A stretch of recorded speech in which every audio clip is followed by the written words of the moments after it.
This conference will now be recorded. Okay, so we're starting the Shar HaBitachon, the fourth of the gates of Chovot Halvavot, Shar HaBitachon, the gateway of trust, of faith, of reliance on Hashem. And like I said, this is really one of the true classics that we have of the Chovot Halvavos.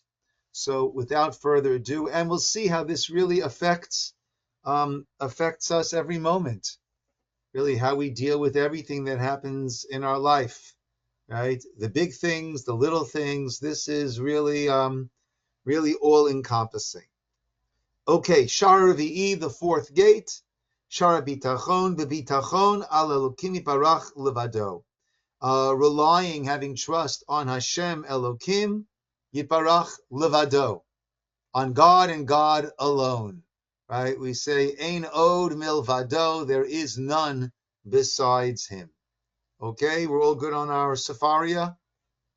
Amar Mechaber, the Mechaber said, Mipnei shekadam ma'amarenu, because we have preceded our words, meaning the previous gateway was b'chiyuv kabbalat avodat halukim, the obligation of accepting upon oneself avodat halukim, serving God.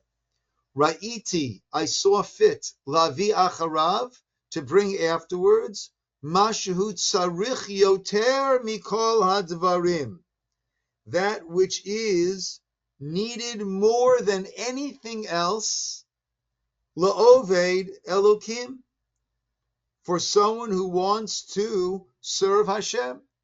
This is what is needed the most for one who wants to serve Hashem.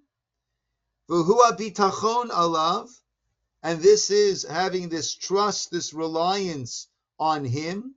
B'chol devarav, in all of our matters. Ba'avor sheyesh bo min ha'to'eliot hagdolot, this will have such a tremendous impact and important to'elet gain, whether it is be'inyan haTorah, whether in reaching heights in Torah and serving Hashem, and u'be'inyan ha'olam, and in terms of this world. How does one find happiness, satisfaction, gratification in this world? Right? We all know that the greatest thing that we can have is a sense of accomplishment, a sense of purpose, and a happiness with the way we are navigating our way through this world. And bitachon, this gateway, is crucial in terms of both of those aspects, whether it's the inyan haTorah, which is attaining heights in Torah, and this world, the gratification, the happiness, the success that a person has in this world and in their worldly pursuits. Now let's break it down. B'to'alatav bo b'torato. Right? Amongst the to'elet, the gains that there is to an Oved Hashem, person serving Hashem, from the bitachon, in terms of what we said, achieving this level in Torah and serving Hashem, is menuchat nafsho ubitchono al elokav. The person has menuchat hanefesh. Their mind, their worries are at peace. They're not in a worried state. And therefore, if I'm not in a worried state, then I'm able to give myself over to serving Hashem properly. If I'm always worried about this, worried about that, I can't do this, first of all, my whole state of mind is in this frenzied, worried state of mind, right? And also, I can't come to this class because I'm afraid this might happen. I can't go to this service. I'm afraid this might happen. I can't help out this person because I'm afraid this might happen. I can't give the tzedakah. I'm afraid this might. Right? Everything. Worry does immobilize. And there's always a reason. There's always something to be worried about. right? There's always something that can go wrong, and this might lead to something, and therefore I can't really accomplish anything at all. B'nei she'im einenu boteach ve'elokim, boteach bezulato. And this is important. You know, it's interesting in the Rosh Hashanah Yom Kippur davening. So we have this whole series where we speak about Melech Elyon, Melech Elyon, Ladei Ad Yimloch, Melech Elyon, the Melech Elyon, the king who's lofty. And towards the end, we close the Aron, we close the ark, and we have a bunch of lines, stanzas about Melech Evyon, the impoverished king. And that's talking about the Yetzer Hara. And then we reopen the ark, Aval Bat Melech Elyon, the lofty king. And some commentators point out, why are we referring to this Yetzer Hara as a melech, even as a melech Evyon, even as a poor king? But why as a melech?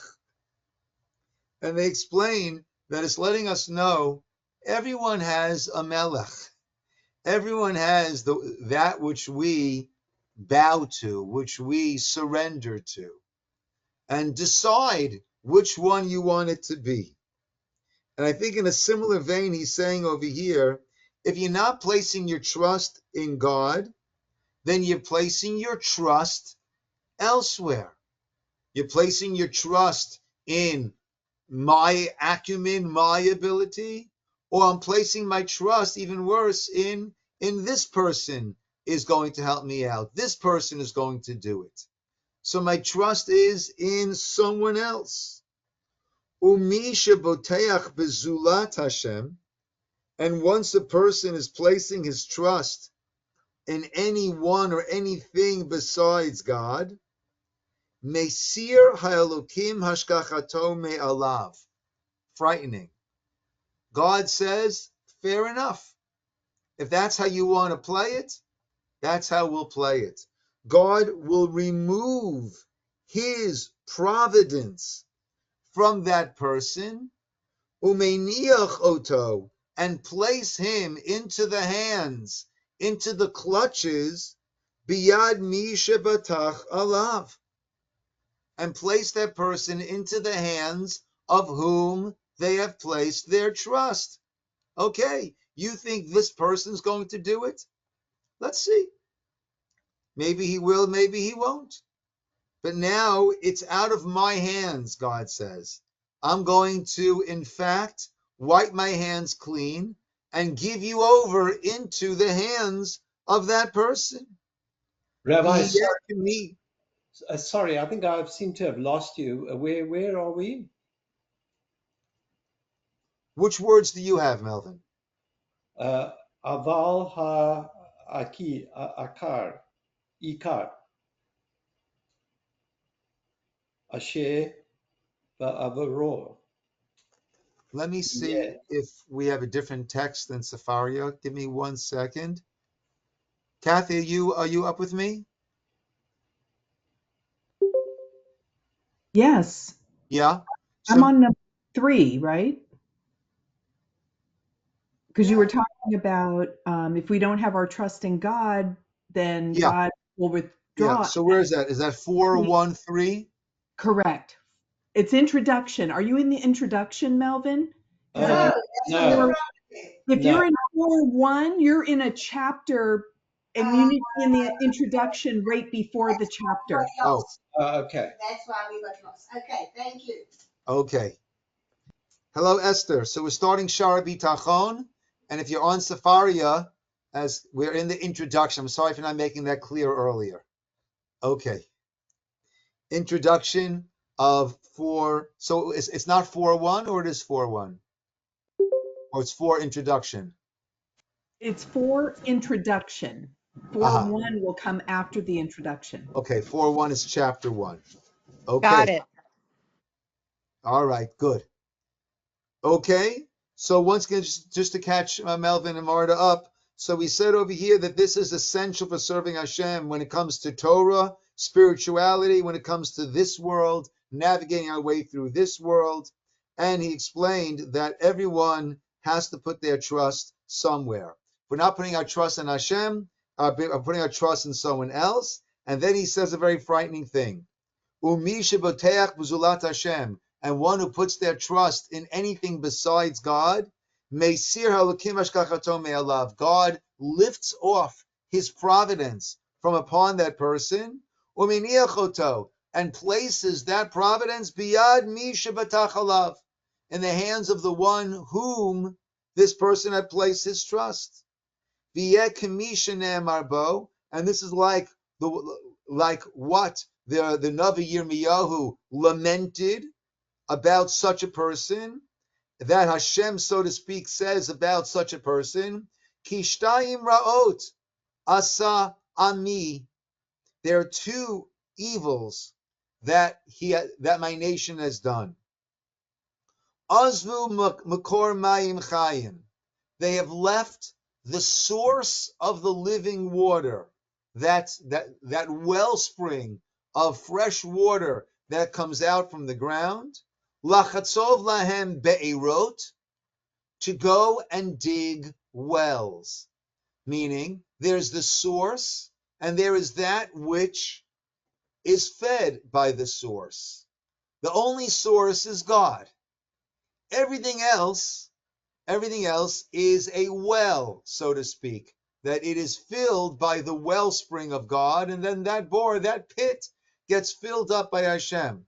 So why would one leave their access to the source and then go to that which receives from the source, especially when it is be'erot nishbarim, when they are broken pits, meaning that they can't even contain that or truly hold on to that which comes to them from the source, from that water source, from that fountain, right? And you know, the Birchas HaTorah that we say is Yivarechecha Hashem, God should bless you, V'yishmerecha, and safeguard you. And the first bracha is talking about mostly monetary. So God should give it to you and allow you to keep it, because we know how often a person can have and then can so quickly lose that which they have. So, hello, David. If you're on Safaria, so we're starting Shar Bitachon, which is the fourth gate, and we're going into the Peticha, the introduction. So don't go to chapter 1. Been there, done that. Go to the introduction, okay? And Cool, thank you. And we're paragraph 3 in over there by the introduction.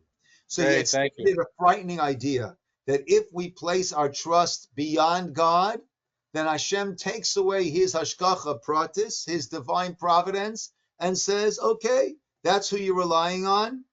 Let's see how that's going to work for you. And that's what the Navi Yirmiyahu lamented, that Hashem says there's two evils that my nation has done.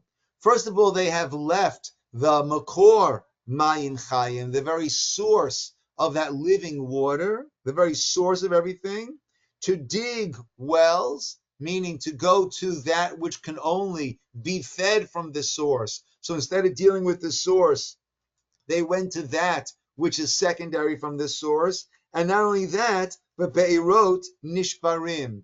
These are broken wells, meaning that they can't hold it, and they end up being empty.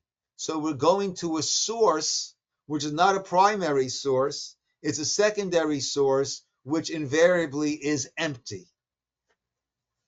V'amar, and the pasuk says further in Tehillim, Vayamiru et kvodam, they have traded in kvodam, the true honor, which is Hashem, Bitavnit shor ochel esev, and they've turned to the form of a calf that eats grass, right? And once again, that's a reference to the Egel, that we had the honor of dealing directly with Hashem, and instead we've gone to an intermediary, right? He's understanding, it seems, the understanding, there are different understandings, but the understanding of the golden calf was that it was not a full rebellion against Hashem. It was the seeking of an intermediary to replace Moshe, because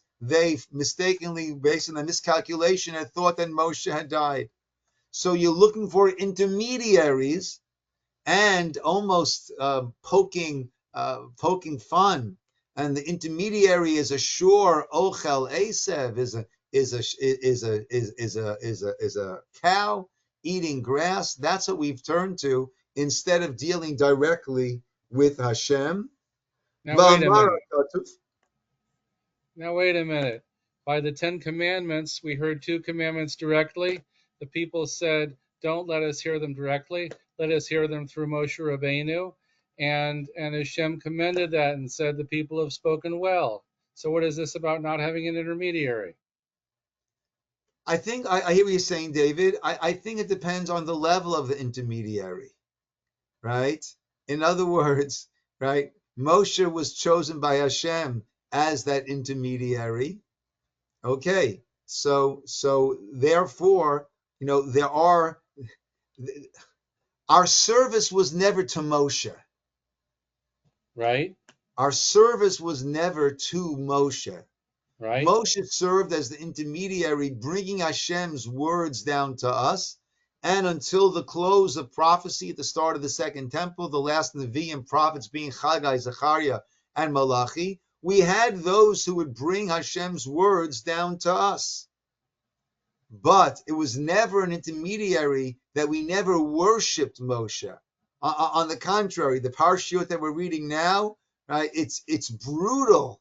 It is brutal for Moshe. Right? You have Korach, and then Korach gets all swallowed up, and as do the 250 men. If they get burned, they die. And what do the people say? You've killed the Am Hashem. It was brutal for Moshe. Right? So we never worshipped Moshe as an intermediary. We never worshipped the intermediary. But the Egel was our worshiping of that intermediary. That's what we said, Eila Elohecha Yisroel asher halucha me'Mitzrayim. These are your gods, Israel, who brought you up from Egypt. That's already a whole different world of intermediary. And that is what is being so clearly and so roundly rebuked over here. Hello, Cheryl. Are you in your book or Sefaria?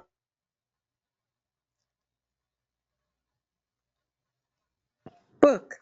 Book. Sorry. Good. Okay, so we just started. We're in the introduction to Shara Bitachon, the Gateway of Trust, about page 281. Does that make sense in your book? 281. Is that, I have Oh, 281. yeah. Good. Yes. It's But the fourth. we're into it a little bit already, into the different Okay. psukim that we're bringing to support that if we are to put our faith elsewhere, so first of all, it is a very foolish swap that we're making. And then Hashem, he's frighteningly said that Hashem will take away his hashgacha from us and say, you want to trust there? Fair enough. Let's see how that's going to work for you. And it'll put us into the hands of that. And then again, Yirmiyahu, Amra Kasuv, Baruch HaGever, Asher Yivtach B'Hashem, V'haya Hashem. Did I skip? No.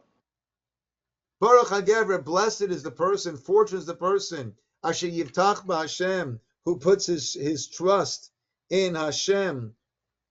V'haya Hashem mivtacho, right? And Hashem is his mivtach. That is where he is placing his trust. And then it says, Ashrei HaGever sher sam Hashem mivtacho. Similarly, Ashrei HaGever, fortunate is the person who puts in Hashem his trust. V'lo pana el rahavim, and has not turned to rahavim. to haughty ones, people who are powerful, who are haughty, v'shatei chazav, right? Who bring us towards sheker, towards falseness, towards kazav, and placing our trust over there. Oh, and I left out, but I have some notes over here, that the first pasuk that he brought about the wells, that pasuk then continues and says, Tiyasrecha ra'atecha, meaning that evil that you are doing, that itself will come and give you your yisurin, that will come and give you your troubles, and the path that you've chosen, that will rebuke you, and you should know and see, right, that your leaving Hashem has caused Hashem to leave from you. So that first pasuk actually was a support to what he had said clearly, how the hashgacha, the divine providence, is lifted off a person and given to that where we're placing our trust.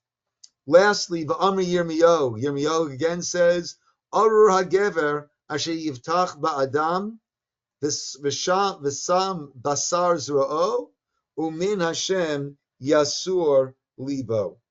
Right? Once again, cursed is the person who places his trust in a person, v'sam basar zro'o, and he makes a basar, that is his strength, umin Hashem yasur libo, and he has taken his heart away from Hashem.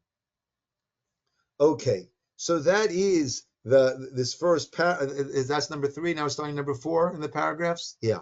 So those are numbers of sources that he brought to this idea that if we're not trusting in Hashem, we have to put our trust somewhere. That is human nature. So we're trusting in people, in someone else, whether it's ourselves or someone else. And that is a very dangerous, because we're leaving the source and we're going to that which receives from the source and is not usually fully able to even contain that. So that is the foolish decision that a person might be making.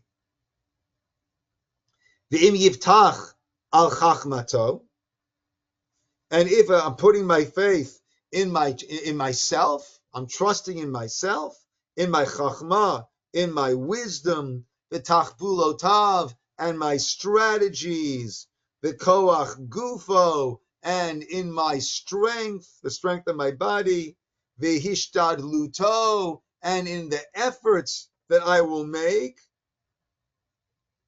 then the yiga larik.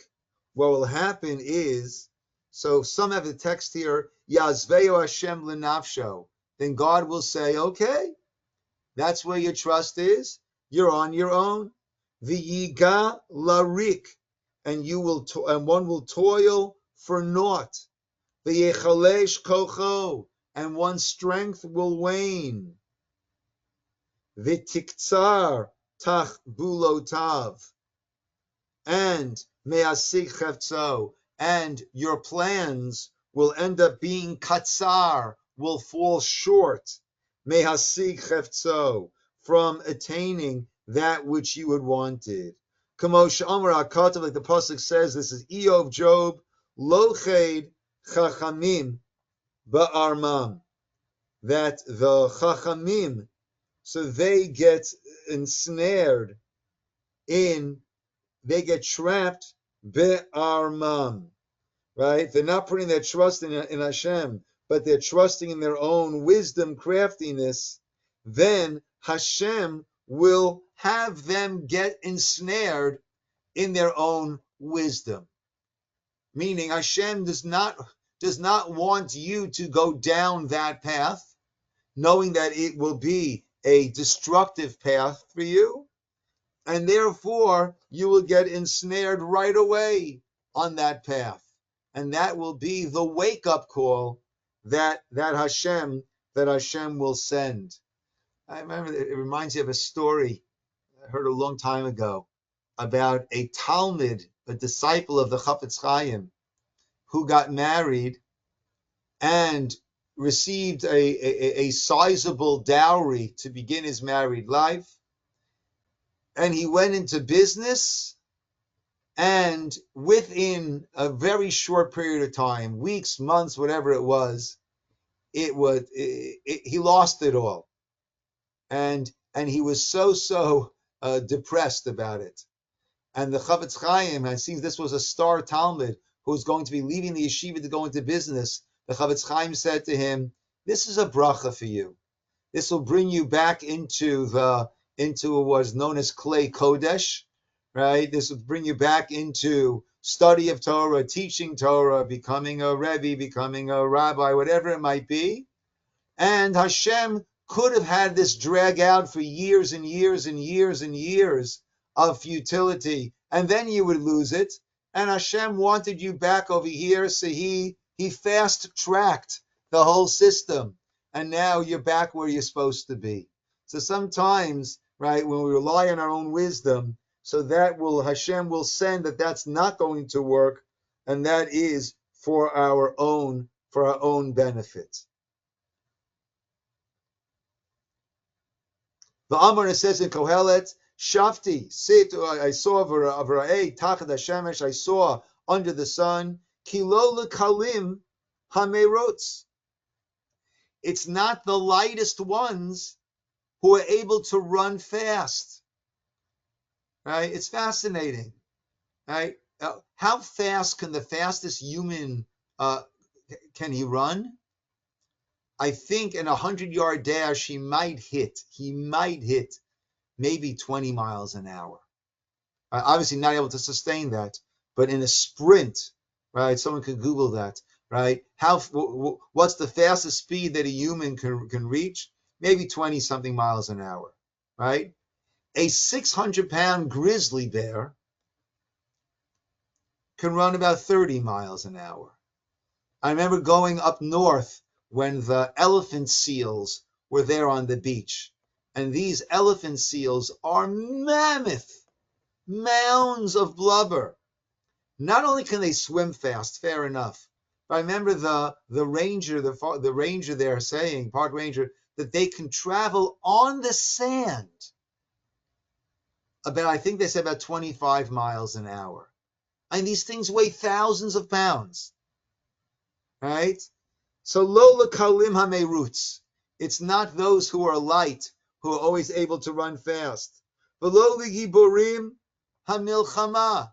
And it's not always the most physically powerful who win the milchama. V'gam lo l'chachamim lechem. This we certainly see. There are many brilliant people who can't earn a living.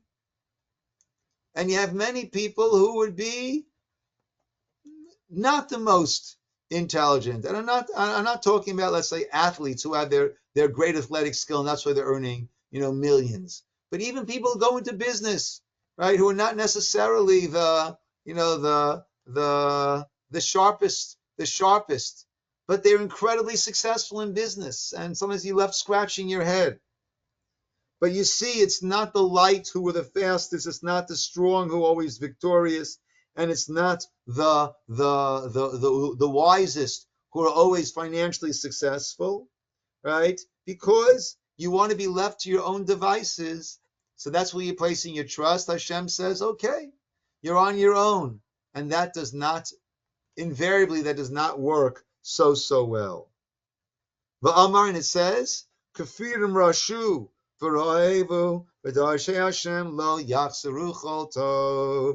this is Tehillim Lamed Daled. We say this in the last paragraph of our benching. Kafirim Rashu v'ra'evu. The Kafirim, those are the young lions, meaning those who are strong, people who are strong and agile, like these young lions. Rashu v'ra'evu, become impoverished, become hungry. V'darshe Hashem lo yachsuru chol tov. And those who seek out Hashem, lo yachsuru chol tov. They're not lacking anything that is good. Okay? Now, that does not mean that people who are truly trusting in Hashem, that they have everything, but it says lo yachsuru. but they're not going to be chaser. They're not going to be lacking. It's interesting. When I was living in Israel, I was teaching as a Rabbi there. So we were living very, very simply, right, on a small salary, but spending very small money and doing just fine. And my father, Lav Shalom, right? So my brothers are professionals, and he was always worried about his youngest son, the rabbi. Right? Is he doing okay? So he always asked, whenever he visited, he said, Gina, are you doing okay? I say, yeah, Dad, thank God, we're doing fine, right? And I was earning a certain amount when it was just Natalie and I, and as the family grew, so did our income, and we were never wealthy, but we always had enough, right? Lo yachzru chol tov. And then I had an understanding in a Gemara, right? The Gemara in Tanis says that we're not allowed to test Hashem except for one area, right? I can never say, God, I'm going to put on my tefillin, I'm going to daven, I'm going to do this, I'm going to do that, right? And I need you too. We can't test Hashem. There's one exception, and that the Gemara says is in tithing. When it comes to giving charity, giving tithing, giving 10% to tzedakah. And there the pasuk says, Ubachanuni na bazot. It says, bring all of the maser, bring all of your tithes to the storehouse, right? And give it out to those who you're supposed to give it out to. Ubachanuni na bazos. Test me, please. Test me, please, on this, God says. Im lo eftach lachem arubos hashamayim. If I will not open up for you the windows of the heavens, ad beli die. Strange words. Ad, until, beli, normally meaning not having, not, until, not, die. Die meaning enough. What does that mean? So the Gemara asks, what is meant by ad beli die? The Gemara says, ad shebalu siftotechem. Your lips will become tired, milomar, from saying die, enough. So I always learned the Gemara and I envisioned, the $100 bills are coming down. Enough, enough, enough. I'm getting buried over here. Right? And that never quite happened. That never quite happened. But I realized, no, what might be pshat, understanding of that Gemara? I realized my lips are getting tired from saying enough. At every stage in life, my father would ask, how are you doing? And I'd say, thank God, Dad, we have enough, enough, enough. Fast forward another year, another child's born, enough, right? Fast forward in a few more years, whatever it is, right? From 0 to 7, right? And at every stage, enough. And our lips become tired from saying enough. So when we say lo yachzeru chol tov, it means those who trust in Hashem, they're not going to be chaser anything, right? And this also goes back to what we hinted at in one of the first lines that he said about having that wealth and that satisfaction in this world. Meaning, if I'm living with Hashem and living with Bitachon, and then I recognize if I don't have something, it's better that I don't have it. Right? And we all know from our own situations how many times we were so happy about something, it ended up being something that ended up harming us. What we laughed about now, we cried about later. What we cried about now, we laughed about later. So we recognize lo yachsuru chol tov. V'im yivtach barov oshro. And if a person will trust in their wealth, yusar mimenu, then it will be taken from him. V'yishaer lezulato, and it will be given, or he will be taken from it, either one, and it will remain for someone else. Like the pasuk says, Kamosha Makasa, the pasuk in Eov, Job again, Ashir Yishkav, a wealthy person will lie down on his bed when he went to sleep wealthy. V'lo ye'asef. Einav pakach ve'einenu. And then he'll open up his eyes in the morning and einenu. All that wealth is no longer there. Right? We had before in our parsha class that we have many words for money. Right? One of them is kesef. Kesef comes from the root lichsof, which means to want. Right? So you're always kosef. Right? The Gemara says if you have 100, you want 200. You have 200, you want 400. I remember reading a poll in Reader's Digest that they had.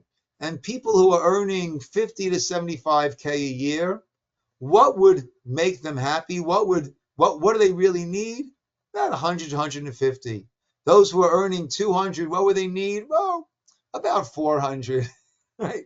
Everyone has this kesef, this kosef, this want for more than what they have. It's also referred to as mammon, which I think the Klei Yakar says that's a combination of two words.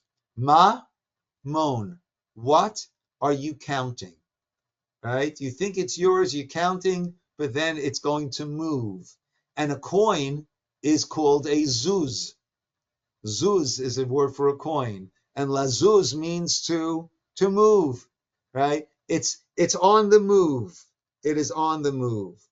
The Amar, and it says, now this is back to Mishlei,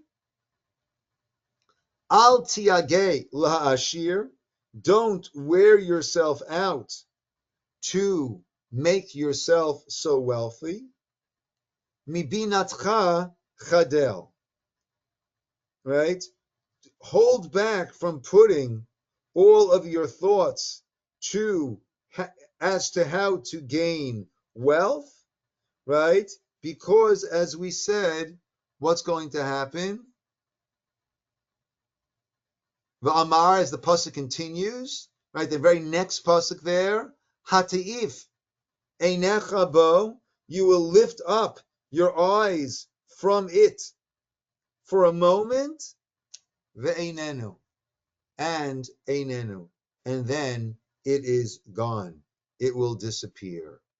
V'amar, and it says in Yirmiyahu, b'chatzi yamav ya'azvenu, that sometime, right, if a person, actually the pasuk begins, if a person creates wealth, but not justly, right, with not such honest methods, b'chatzi yamav ya'azvenu, then, right, in half the person's days, it'll be gone.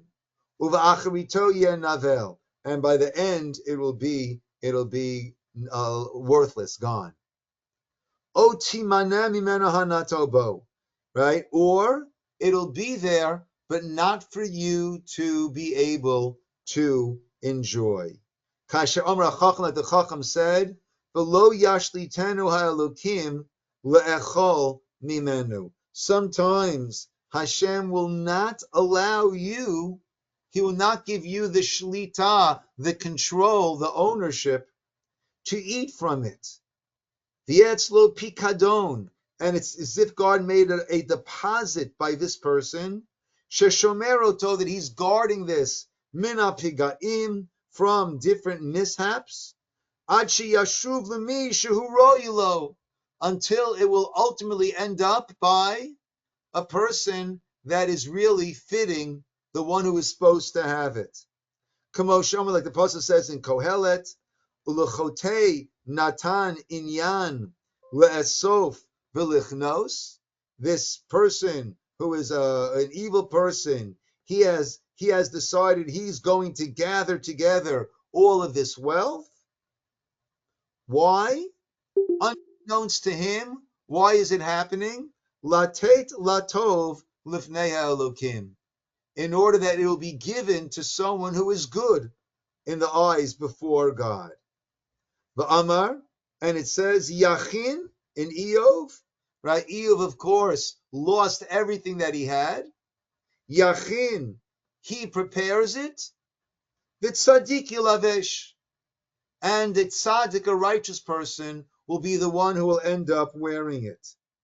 The kesef, and the money that he has gathered, naki, a person who is a tzaddik, who is clean from any sins, yachalok, he's the one to whom it will be distributed to. The efsher shieh hamamon sibat ra'ato, va'avdon nafsho. Right?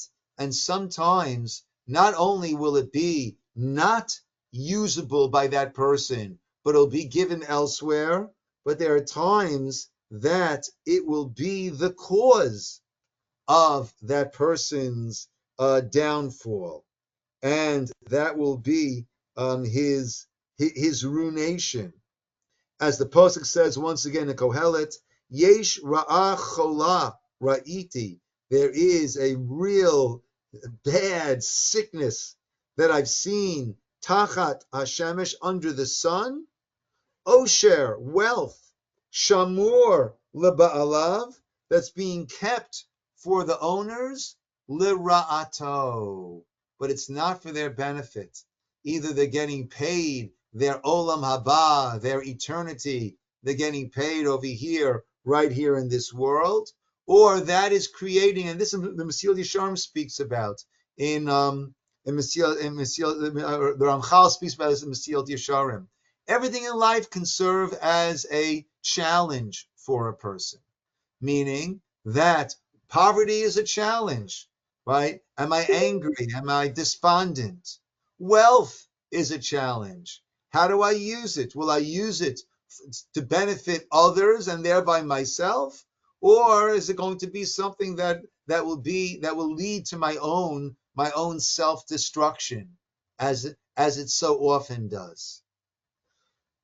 So yes, so those are the dangers, right, contrasting, placing our trust in ourselves, in what we have, in others, and as opposed to placing our trust in Hashem. Okay, we will pick up here next week. So where are we, friends? In Sefaria? 4 intro, which paragraph? Start beginning 7. 7. 4 intro 7, good. And Cheryl, what page are you on? 283, the first end of the first paragraph. Okay,